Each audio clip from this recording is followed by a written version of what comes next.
The Strange Dr. Weird.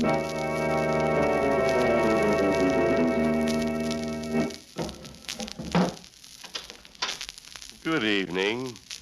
Come in, won't you? Why, what's the matter? You seem a bit nervous. Perhaps the cemetery outside this house has upset you. But there are things far worse than cemeteries. For instance, the feeling of being cut off from the world by an insanely jealous man, as in the story I want to tell you tonight. The story I call Beauty and the Beast.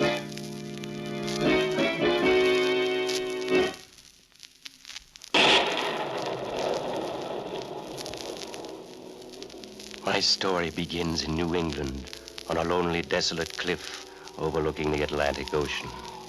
Near the edge of the cliff, which towers 200 feet above the rocks below, a young man stands, a mere shadow in the darkness of the night.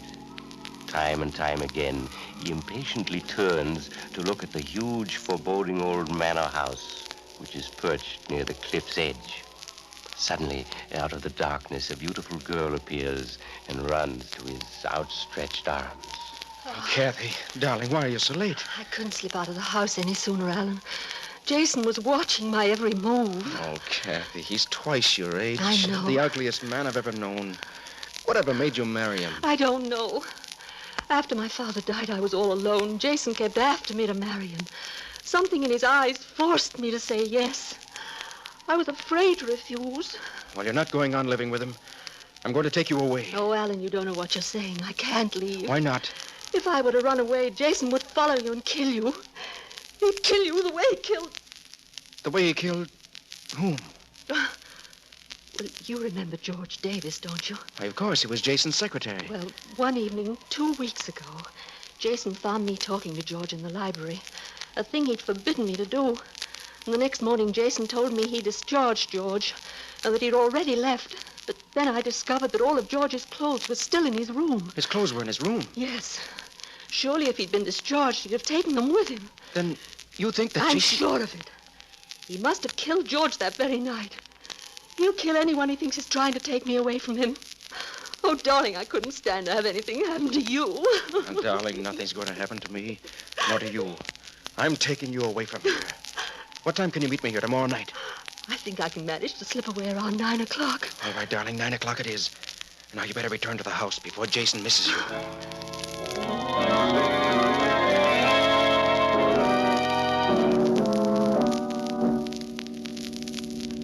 Catherine! Jason!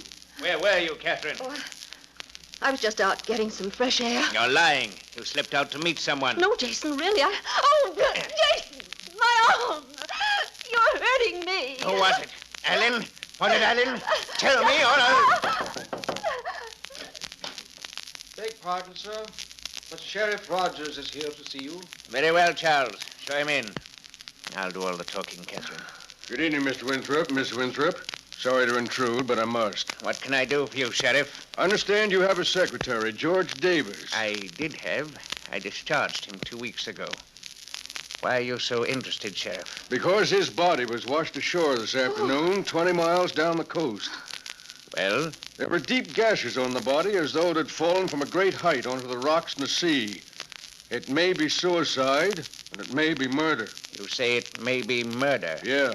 Surely you don't suspect I had anything to do with it, do you? I don't know. There've been some mighty strange things happening around here. 4 months ago, Sam Arnold, your chauffeur, was murdered, and now... Sam Arnold? Murdered? You seem surprised, Miss Winthrop.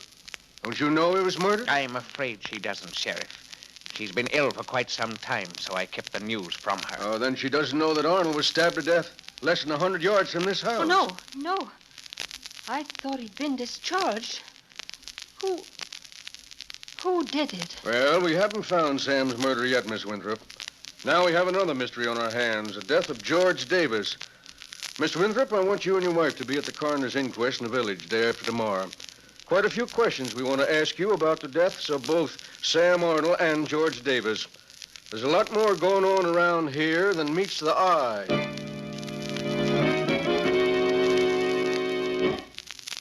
Dr. Weird's story will continue in a little while.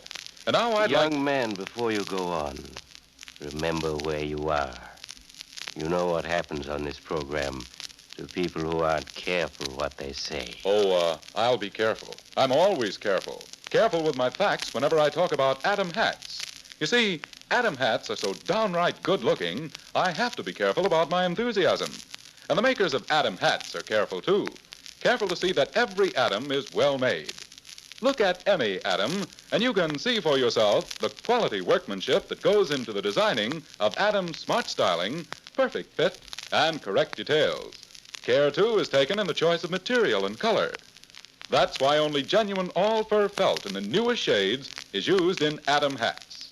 So if you're a careful dresser and a careful spender, choose an Atom. Still priced at $3.45 to $10.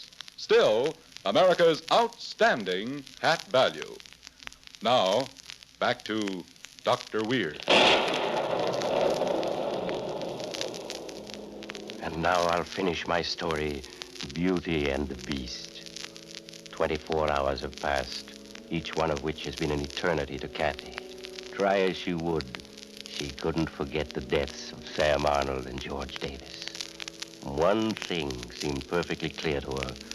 Jason had murdered the two men in a jealous rage. He would stop at nothing in his madness.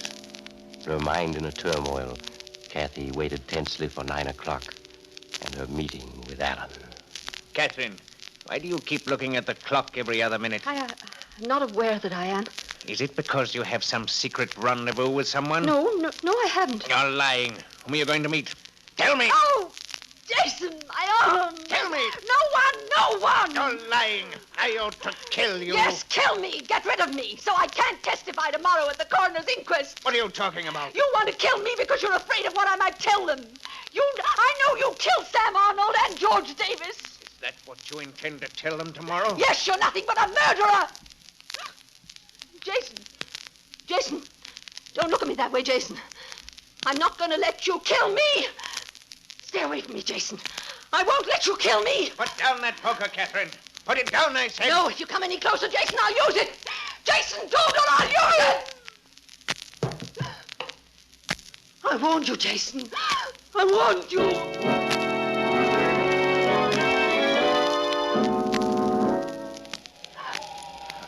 Kathy, you mustn't cry. You struck Jason in self-defense. Oh, Alan, what are we going to do? We're going through with the plans I've made. I have 2 tickets in a plane for Mexico, and we're going tonight. Catherine! Jason! Oh, there you are. You're not dead. I didn't kill you. No, the blow you struck me only... Ellen, what are you doing here? I've come to take Kathy away, Jason. Ellen, you don't know what you're saying. I'm warning you, Jason. Don't try to stop me. You don't understand, Ellen. She's a murderess. She killed 2 men. What are you saying?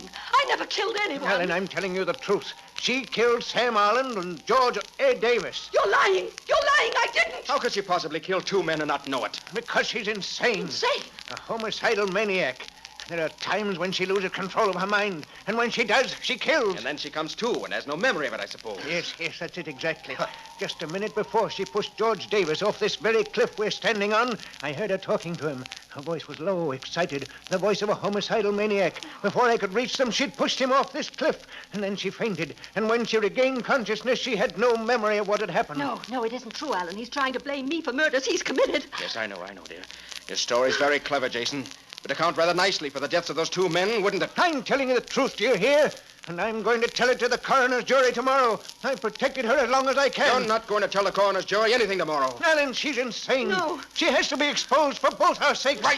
Alan, let go of me. You don't deserve to live trying to make Kathy pay for your crimes. No, Alan. Don't. You must listen to me. Alan, don't. There was no other way out, Kathy. It was insane. Utterly insane, trying to make it appear that you murdered Sam Arnold and George Davis when he did it himself. Why, Alan, what is it? What's wrong? I just remembered something. When Sam Arnold was murdered 4 months ago, Jason and I were on a hunting trip in Canada. Why, we heard the news together over Jason's portable radio. You mean Jason didn't kill Sam Arnold? I know he couldn't have. But if Jason didn't murder him, who? Kathy. Alan. Why are you looking at me like that? You don't think that I did it, do you? Kathy, if Jason didn't do it, then what he said about you might have been true. You believe that it is true, don't you? I can see it in your eyes. You do believe I murdered Sam Arnold and George Davis, don't you? Kathy, your voice, it's different. You do believe I murdered them, don't you? Your voice is just the way Jason said it was before you pushed George Davis off the cliff. It's true. You did kill him, didn't you? Yes, I did. At times like this, I can remember. I killed Sam Arnold with a knife, and I pushed George Davis over the cliff.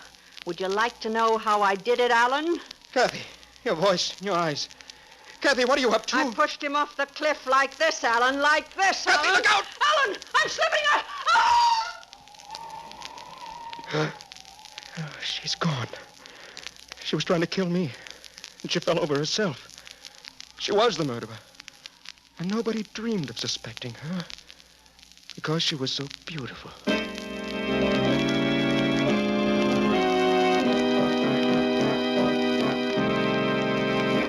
Alan was right. Nobody dreamed of suspecting Kathy because she was so beautiful. But her husband, who was ugly, well, he was suspected right away. You see how handy a pretty face can be? Sometimes. But there's an old saying, beauty is only skin deep. So be careful about walking on cliff tops with lovely young women. One of them might be another Kathy. Oh, you have to go now. Well, perhaps you'll drop in on me again soon. Just look for the house on the other side of the cemetery. The house of Dr. Weird.